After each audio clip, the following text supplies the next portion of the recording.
Ese waba uzi ko uruhu rwawe rukeneye ibintu bitandukanye mu gitondo na nimugoroba? Nkuko uvuga ngo mu gitondo ndarya ibi ngibi nimugoroba ndya ibi ngibi kugira ngo mbashe gukora ibi ngibi cyangwa se mbaje kubaho mu buryo bwiza, ni nako uruhu rwawe rumeze. Mu gitondo uruhu rwawe rukeneye ko ururinda, nimugoroba rukaba rukeneye narwo ubwarwo kwirinda ndetse no kwiripeyaringa rukongera rukisubiranya bitewe n'ibyo ruba rwahuye narwo, izuba, ubushyuhe, ubukonje, imvura n'ibindi bigiye bitandukanye bishobora kuba byaguyeho za microbe. Ubwo rero niyo mpamvu uruhu rukenera kuba rwakongera rukisubiranya nijoro. Ibyo rero rubifashwamo n'iki? Nawe ubwawe. Uyu munsi tugiye kurebera hamwe ibintu umuntu agomba gukorera uruhu rwe mu gitondo n'ibyo agomba gukorera uruhu rwe nimugoroba. Guhaye ikaze, hano nitwa Delphine Muhoza. Niba uri mushyashya ahangaha rwose ndagira nkubwire ngo ukore subscribe, ibiganiro nk'ibi ngibi ntibizongere kugucika. Ariko kandi niba uzi ko iki kiganiro ari wowe cyafasha, niko kanya kugira ngo ukore share, kandi ndagira nkubwire ngo ikiganiro ukirebe guhera gitangiye kugeza kirangiye kuko ni ingenzi. Hari ibyo uri buze gusobanukirwa ku bigendanye n'uruhu rwawe rwakenera mu buzima bwawe bwa buri munsi nyamara utaruzi. Tumaze kubimenyera ko mu gitondo umuntu akaraba niba ugiye nko mu kazi, niyo waba utakagiyemo ariko ugukaraba. Ndetse hari n'abenshi bamaze kubimenyera kuvuga ngo reka nkarabe mu maso mbere yuko ntangira gukora ikindi kintu cyose nubwo naba ntagiye gukaraba mu mubiri. Ariko akenshi usanga twita ku ruhu rwo mu maso kubera ko akenshi rwangirika vuba, urundi ruhu rusa nkaho rukomeye cyangwa se ruresista, rwihanganira ibintu runaka, ariko uruhu rwo mu maso rwo rukaba rworoshye. Niyo mpamvu rimwe na rimwe tutarwitayeho usanga mu gitondo ubyutse ugasanga ufite igiheri, cyangwa se ugasanga uruhu rwangiritse rwumagaye, cyangwa se mbese ukabonaho ibintu byinshi bigiye bitandukanye. Ari nayo mpamvu ugira gutyo ukabona umuntu umwe arasaza vuba, undi ukabona rwose yaratinze yabayeho neza. Kubera iki? Kubera ko uruhu rwe afite ukuntu yarwitayeho bitandukanye na mugenzi we. Mu gitondo rero ikintu cya mbere ugomba gukora ku ruhu rwawe ni ugukaraba amazi n'isabune. Rwose sinirwa njya kuvuga ngo ni amasabune ubu bwoko cyangwa se ntago ari aya ngaya, kubera ko amasabune agiye atandukanye bitewe n'uruhu rw'umuntu. Ndetse ni byiza kureba abantu bafite b'inzobere mu bijyo bigendanye n'uruhu kugira ngo akubwire ngo isabune nziza yo gukaraba ni iyihe. Ariko kandi by'umwihariko gukaraba n'isabune n'amazi ni ngombwa. Ntihazagire umuntu ukubeshya ngo umuntu arihanagura ngo ufate ngo agatambaro gatose ngo wihanagure gusa ngo birahagije. Gukaraba n'amazi n'isabune ni ingenzi. Hanyuma rero iyo umaze gukaraba mu maso, buriya hagomba gukurikiraho ikintu cyitwa tona. Abantu benshi ntago bakizi, ni umuti wabugenewe. Reka hari umuntu wakomentinze kuri YouTube aravuga ngo ntago yumva ngo impamvu ibintu byose ngo basiga ku ruhu ngo tubyita imiti. Umuti wundi ni ikintu cyari cyo cyose kirimo produit chimique runaka igenewe kugira ikintu runaka ikemura, yaba ku ruhu cyangwa se ahandi hantu. Niyo mpamvu tukita umuti. Ubwo rero niyo mpamvu nkomeza kuvuga ngo umuti runaka. Tona rero, tona ni umuti wabugenewe basiga mu maso kugira ngo utegure uruhu.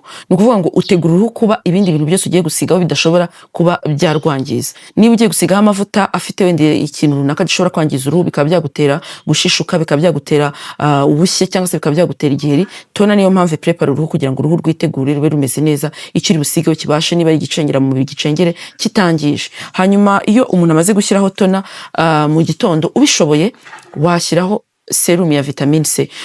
Hari myth nyinshi zagiye ziza mu Rwanda usanga bavuga ngo ngo serum ziratukuza. Ntago serum nuko tubyita serum abantu bagatekereza ikintu cyangiza uruhu, ariko ntago ari byo. Serum ubundi ni amavuta yabugenewe usiga mu maso hawe kugira ngo ubashe gufasha uruhu kugira ngo rubashe kumera neza. Serum rero ya vitamine C ikifasha cyane cyane mu gitondo ni kugira ngo uruhu rwawe rubashe kuba rwasa neza.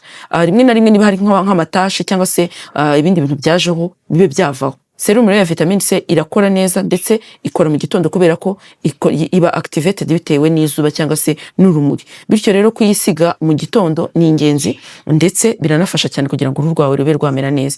Iyo umaze gushyiraho serum ya vitamine C none ushyiraho amavuta yo mu maso. Amavuta yo mu maso yabugenewe atuma uruhu rumera neza. Niba uri umuntu runaka ufite ikibazo ku ruhu rwawe, rwose ndagira ngo nkubwire ngo gushyiraho serum ubundi ugakurikizaho amavuta niko bigenda. Hari abantu bakora ikosa agafata amavuta yo mu maso akavangamo na serum, kandi sibyo. Serum bigomba kubanza hakabona kuzaho amavuta yo mu maso. Nyuma yaho rero nk'iki gihe tugezemo cy'izuba ni ngombwa kugenda na sunscreen. Hari igihe ubona mu gihe cy'izuba cyangwa mu iki gihe cy'iki usanga umuntu afite uruhu rushishuka cyangwa se rwaje ikintu cyo gikushe cy'umukara, akavuga ngo ariko byagenze gute ngo ni amavuta nahinduye ngo nibiki. Nyamara utazi ko byatewe nuko niba uri umuntu uhora ku zuba cyangwa ukora akazi gatuma uhora ahantu hari izuba ringana nk'iri ngiri ririho muri iyi minsi, ugomba kugira sunscreen. Sunscreen rero ni ingenzi kugira ngo irinde uruhu rwawe, bityo iyi mirasire y'izuba itari myiza ku ruhu nikugeraho isange hariho protection ya sunscreen. Ibi byose rero ndagira ngo nkubwire ko niba utabifite cyangwa se ubikeneye wabisanga muri Age Fighting Beauty ikorera muri Chic. Muri flow ya mbere ushobora kubandikira kuri WhatsApp kuri nimero zikurikira, ukandika akamenyetso ko guteranya 32 4 8 07115216, cyangwa se ukabahamagara kuri 0786631956. Izo nazo ni nimero zinakora kuri WhatsApp, aho homba ushobora kubandikira bakagufasha. Diane Nyiraho ni umwe mu bantu bafite inararibonye mu bigendanye n'uruhu, yarabyize, yagufasha ndetse akaguha amavuta meza agendanye n'uruhu rwawe. Niba ufite ikibazo cy'ibiheri byanze gukira, niba ufite ikibazo cy'uruhu rwawe rutameze neza, ukaba ufite ikibazo cy'uko ushaje, ukaba wisiga amavuta yose ukabona uruhu rwawe rurakomeza gukanyarara, babigufashamo muri Age Fighting Beauty. Ariko kandi ikindi utazi nuko niba ufite uruhu rwawe rwangijwe n'amavuta yo wisize yo kwitukuza agatuma uruhu rwawe rwangirika, Diane arabigufashamo, akora na consultation ku buryo ashobora kukurebera uruhu akakubwira ngo icyagufasha ni iki. Age Fighting Beauty rero ni igisubizo kuri ibyo byose nakubwiraga. Ariko kandi n'ayo mavuta yose nakubwiraga akeneye kujya ku ruhu rwawe mu gitondo wayasanga muri Age Fighting Beauty. Hanyuma reka tugere nimugoroba rero. Uruhu rwawe nabikubwiye mu gitondo rukeneye protection, nkuko maze kukubwira ko ibyo byose wumvise ko ari ibirinda uruhu. Nimugoroba rero rukaba rukeneye icyo bita repair, cyangwa se kongera kwisubiranya, kongera kwirepairinga, reka mbivuga uko nguko. Ndagira ngo nkubwire rero ko nimugoroba buriya ikintu cya mbere ugomba guheraho n'ubundi nkuko twabitangiye mu gitondo ni ukubanza kwisukura, gukaraba mu maso. Ariko gukaraba mu maso bigiye bitandukanye. Niba uri umuntu wisiga makeup, uko ukaraba bitandukanye n'umuntu utisiga makeup. Niba uri umuntu wisiga makeup rero, ikintu cya mbere ugomba kubanza gukoresha wipes, twa dutambaro dutose, ukabanza ugahanaguraho makeup yose ikagushiraho, ukabona gukaraba y'amazi n'isabuni. Niba none ufite n'udukoresho twabugenewe two gukuba mu maso ukadukoresha, hari za foam zikuraho makeup n'ibindi. Ariko niba utanayisiga, ndagira ngo nkubwire ko gukaraba mu maso nyine mbere yo kuryama cyangwa se nimugoroba ni ingenzi, n'amazi n'isabuni.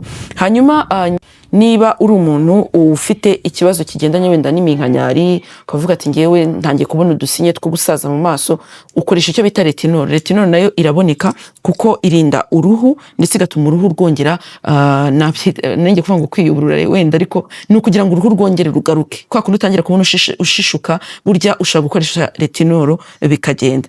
Ushobora gukoresha icyo bita niacinamide. Niacinamide rero ifasha kuri ba bantu bagira uruhu usanga rw'amavuta, ugasanga umuntu rwose uruhu rwe ruhora ruyaga kandi ntacyo atakoze kugira ngo uruhu rwe rureke kuyaga. Bya bindi bakubeshya ngo ugomba gukoresha ibi n'ibi kugira ngo uruhu rwe rureke kuyaga, niacinamide ni ngombwa ko ugomba kubifite kugira ngo urinde uruhu rwawe kwangirika. Ndetse niba ufite uruhu rw'amavuta ni ngombwa.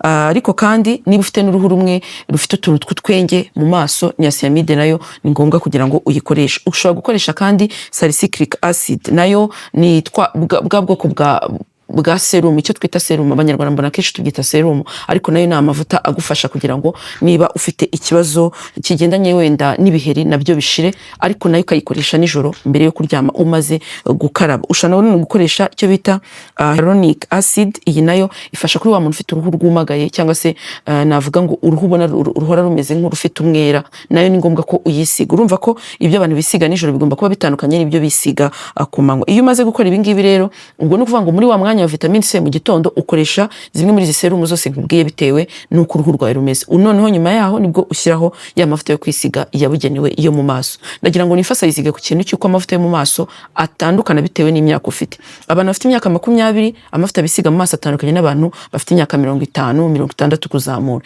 Ni nayo mpamvu rwose nakubwiye ngo ugomba kureba umuntu ufite w'inzobere muri ibyo bintu, cyangwa se ufite experience mu bigendanye n'amavuta yo kwisiga kugira ngo akumenyere amavuta meza yo kwisiga mu maso bitewe n'imyaka ufite. Hagiye harimo ibintu byinshi bitandukanye barabibasobanurira, ariko ugomba kumenya ko ugomba kwisiga amavuta bitewe n'imyaka, ndetse biba binanditseho no ku macupa dukoresha y'amavuta yo kwisiga.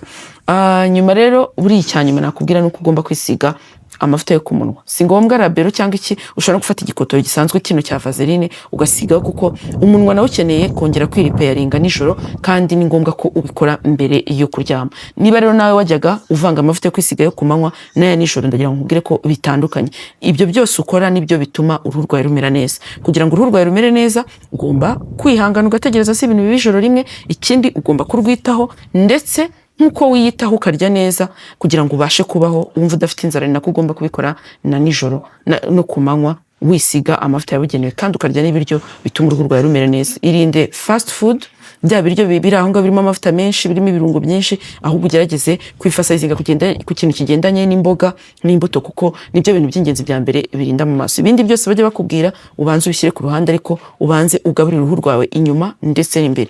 Urakoze cyane rero. Nawe niba hari ikindi kintu uzi cyagufashije wakidusangiza muri comment, ariko iki kiganiro uri buzi ko kikugirira umumaro, ndagira nkubwire ukore share no mu nshuti zawe bizigereho, ndetse n'utarakora subscribe aka niko kanya kugira ngo uyikore. Koze ndagushimiye, reka nkwifurize kugira ibihe byiza.